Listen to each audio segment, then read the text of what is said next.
Thank you for joining the Tim and Nancy Danter YouTube channel. This is Tim Danter, and we are back for part 2 with Candace Mountain and the crypto and taxes. Now, if you remember from part 1, the video in part 1, we did an introduction to taxes, crypto taxes, and we also went over on how to determine whether your coins were going to be considered a business income or a capital gain. Talked about airdrops, staking, and interest, and as well how to develop a crypto spreadsheet, which is where you manually oversee all of your coins and the movement to and from one exchange to another, or cashing it in or staking it, or whatever the case is. In this part 2, Candace is going to go over taxable events, calculating gains, something that's called running average Coinbase, which, stay tuned, it's a little bit deep, but it'll hopefully make sense. And then she'll wrap up with some odds and ends at the very end of that. Now, please remember that this is not financial advice. We do encourage you to do your own due diligence and understand your own tax codes and laws in the area that you're living, or the province or the state. And remember that all this information from part 2, which we're about to see, and from part 1, is going to aid you in remitting your annual taxes and any accounting services that you may be using as well. Now, remember that we have also found a few apps that can aid you in doing this, where you kind of connect the apps to your wallets and it does everything for you. They're listed below. There's 2 of them. One is Coin Tracker, and the other one is KOINLY, which is Canadian based and is the one that you will find in the description below, which is what we use. So hopefully you get more information to conclude your education on crypto and taxes in part 2. Remember to hit the like and subscribe button, hit the notification bell, so you get great information like crypto and taxes and great people like Candace Mountain. And I'll be back at the end to do a wrap up. Enjoy.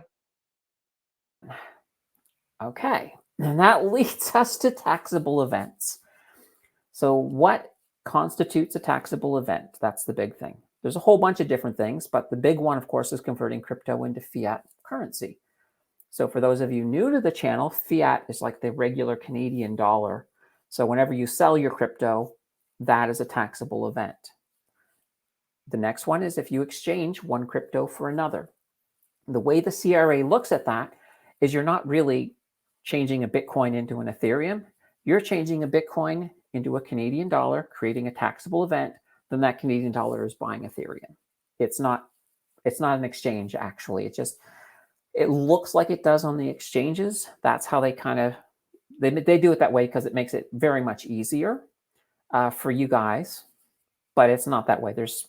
It's a multiple transaction. If you actually were to go and look at it on the blockchain, you would actually see that it is not changing from one to another. It's changing to one currency to another. Because if you think about it, if you were to send Ethereum to a Bitcoin wallet, that Ethereum's gone forever. It can't take it. They can't talk. They can't actually communicate. So that's why this here makes sense. You know, it may not seem fair, but it is fair. I mean, it's the way the blockchain works. Now, this one here, a lot of people will have a lot of grievance about it. It's gifting crypto. And once again, it's just the way it is. If you were to give a Bitcoin to me because you thought I did a great job on this show, I think the tips on my Twitter can take that Bitcoin.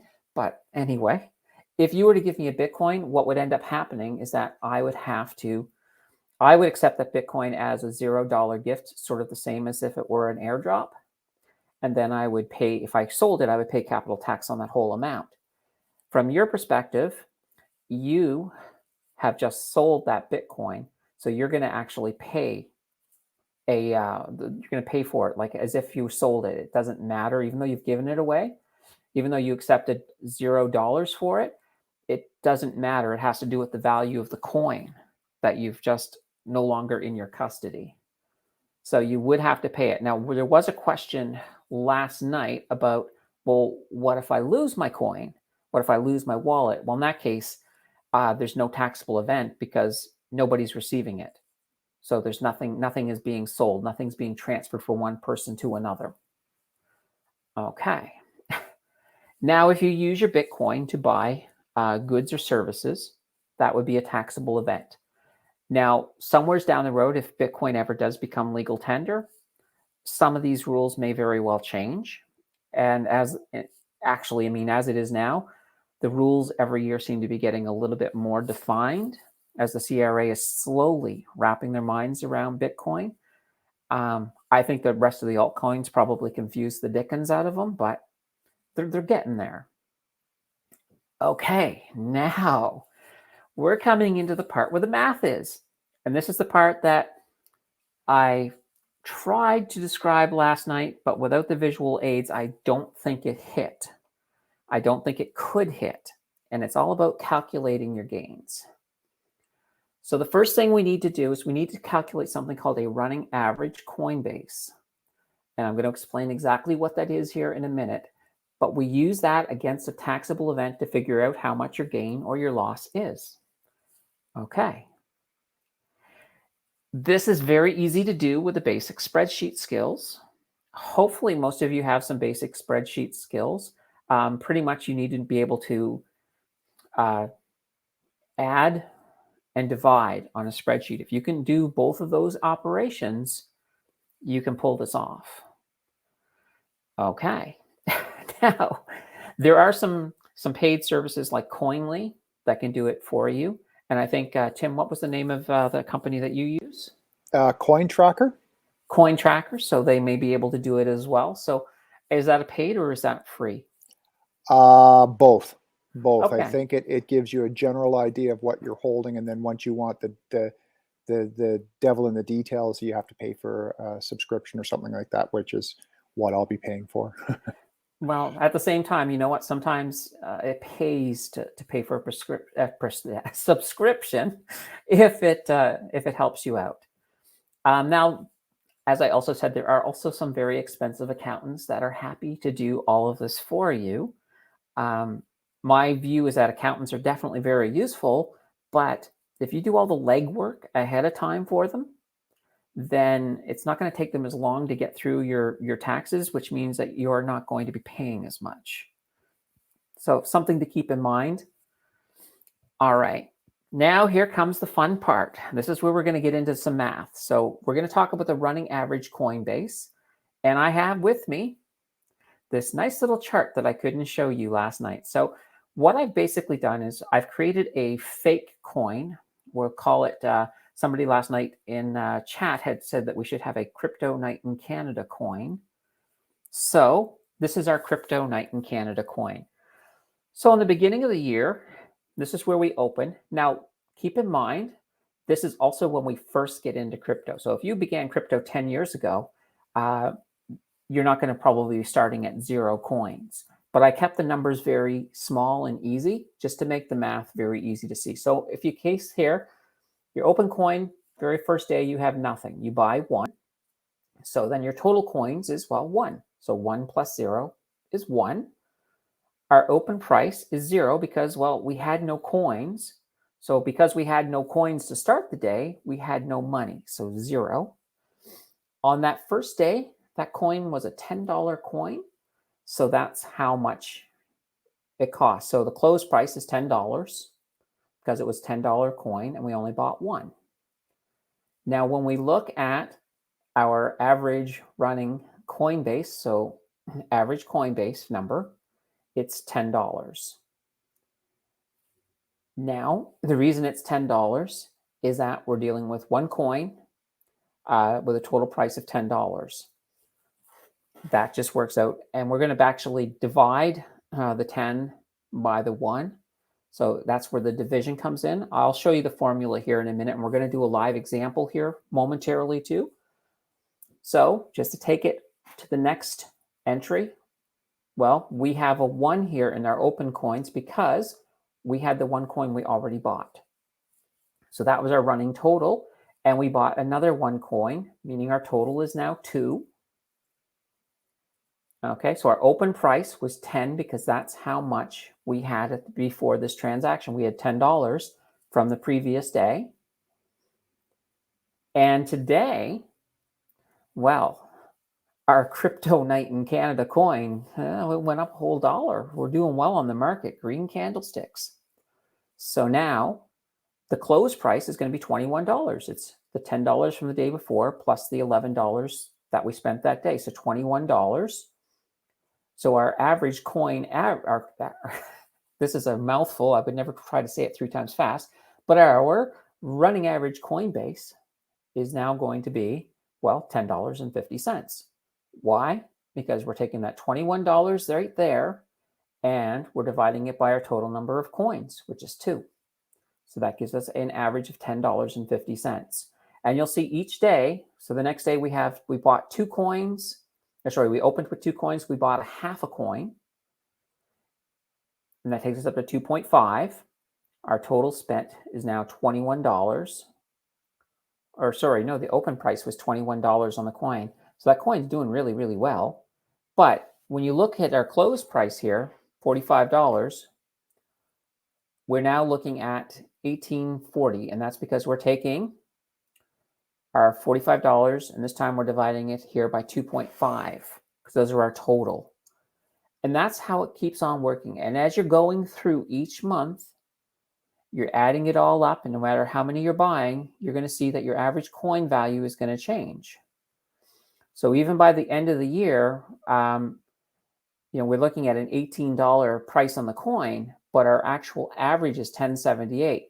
And if you look in the middle here, you'll see when we had our little bear market here with like $5, $7, and we bought a lot of coins. You notice how we bought 3. We bought 3 there. We bought 1 there. So it pulls that number down pretty simple. Now, so this one here, like I said before, this coin, the average coin base, it's equal to this column here. So G right here, which is our close price divided by D, which is the total coins. So that's all that you need to do to keep running through the year. So when you do come along and say, okay, I want to make a purchase. So let's say on August 8th, after we've done this, we sold 1 coin for $18. Why? Because look, it's $18 that day right there. So that was the purchase price. So we sold 1 coin for $18. So the gain is going to be equal to simply $18 minus our average coin base. In that case, it's $10.78. Thus, we had a $7.22 gain. If this were a capital gain, which it probably is in this case, it looks like we're only, that's the first time we sold. We're looking at $3.61 being taxable on that event. And that's how you would add that in. And when you added this in, because you sold 1 coin, you would actually add your next line with a -1 here, and it would knock that down. So the next day, that number is going to be a little bit lower, unless, of course, the price goes up and you've bought. But if the price goes up and you haven't bought, it's not going to knock down the Coinbase number. It's only when you purchase, that's when it changes it, because that number is a total reflection on the value of what you currently have from where you purchased it. Wherever the price is when you're selling it, it's going to be much higher, and hence that's why, look at it in this case here, you get the higher number subtracting this. That's why you get a bigger number each time. But that's all there is to it. It's very, very, very easy. So all you have to do is just be able to just input in the spreadsheet. Well, yeah, exactly. Once you put the spreadsheet together, you can always, if you know how to sort of drag a formula down a line, you can do that, and it will do everything for you. And then you just have to sort of type it in. And if you want, Tim is looking at opening up the files on the site. If you want, I can even create one of these with the formulas already in it, and then you can just take it and use it. Cool. I have a feeling that will be useful for folks. So there's nobody out there right now to answer me, so I'll just do it. I'll answer for them. Yes, please. Yes, please. Absolutely. Okay. Now, just to finish up, we got a couple little odds and ends here. And these are our odds and ends. So a capital gain, it can be applied against other capital gains, even if they're not crypto. So if you have another capital loss. Oh, see, there's a typo. We need to change that. So against a capital loss. So if you have a capital loss in crypto, you can apply it against a capital gain in, let's say, stocks.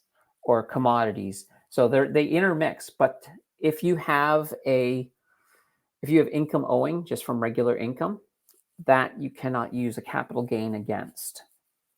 So you still have to pay your taxes, but you can take that capital gain. And if you don't have any losses, you can certainly use that against, if you have a capital gain, that's where you're paying.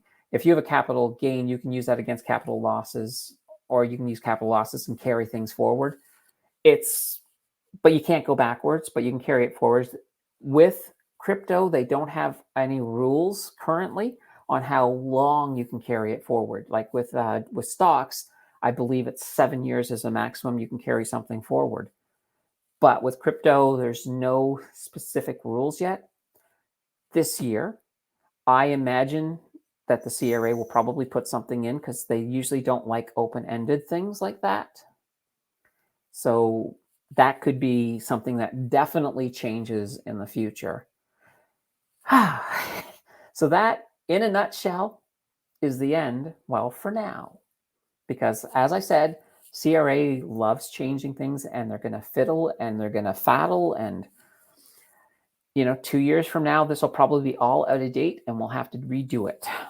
Well, as I said in our pre-show, this is evolving, and no fault of their own, but this is something that the CRA and accountants and everyone in the finance, bankers, everyone is learning, because it is so in depth, and it is all tax related, and they've got to figure out how to do it, because it's not just the little guys, it's all the corporations, and it's I wouldn't want to be having to figure that stuff out at all. But there's going to be, and as I said in the pre-show, there's probably going to be precedent setting things done now, but as we said, maybe years later when they figure it out and they go, yeah, but maybe that shouldn't have happened, it may change. Do you know what I mean? But oh well, that's what we're in for. But I think the most important thing, and thank you so much, Candace, for doing this, the most important thing to understand is that, folks, is that we need to be tracking this stuff, that so that we are prepared, and that we do have the information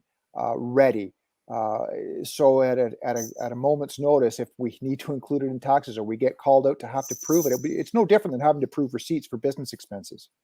Well, exactly. It may seem a bit overwhelming because it's a lot of changing and stuff. Well, it's the more swings or trading you do, then you just need to get used to that spreadsheet, or you need to get used to COINLY, or you need to get used to CoinTracker. Whatever the case is, the whole purpose of this was to educate the community and the folks out there about the space of taxes and crypto in Canada, and B is to bring on someone who really knows their stuff, like Candace, and have her present it to it, because she knows her stuff. And Candace, how can the folks get a hold of you? I've got up here your Financial Brew, which is your Facebook group. Your Twitter account is? So my Twitter account is simply Candace Mountain. Simple as that. That's it. That's it. Well, that's it. At Candace Mountain. And all that information will be in the information below. Yep.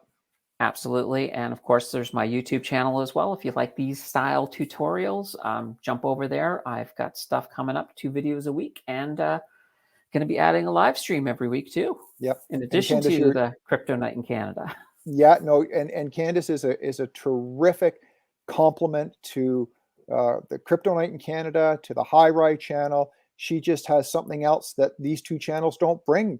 And that is the great thing about this community that we're involved in, and associating and collaborating with people like Candace. So thank you so much, Candace, for taking the time tonight. And folks, thanks for tuning in. Hit the like and subscribe button for Candace's YouTube channel, which is the Financial Brew. At Candace Mountain is her my Twitter account, and it's the Tim and Nancy Danter YouTube channel. And thanks for tuning in, everyone.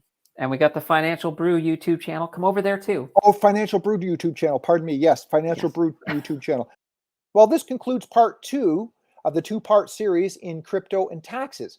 Candace has explained to us in this segment about taxable events, calculating gains, running average Coinbase, and just wrapping up some odds and ends at the end. Want to thank her tremendously for giving an overview of crypto and taxes. It is something that most of us are going to have to deal with this year, because it's been a very active year in the cryptocurrency market. Remember that to do your own due diligence, and that this is not financial advice, and that you can find Candace for any further questions or help on her YouTube channel, which is The Financial Brew, or at her Twitter account, which is at Candace Mountain. We've listed all that below, as well as we've listed the one app that we use to sort of connect the taxing, accounting part of it with our wallets, and that's COINLY. You'll find that information below. Thanks again, everyone, for tuning in. My name is Tim Danter. Hit the like and subscribe button and the notification bell, and hopefully you've got something out of this two-part series. Thanks again for tuning in.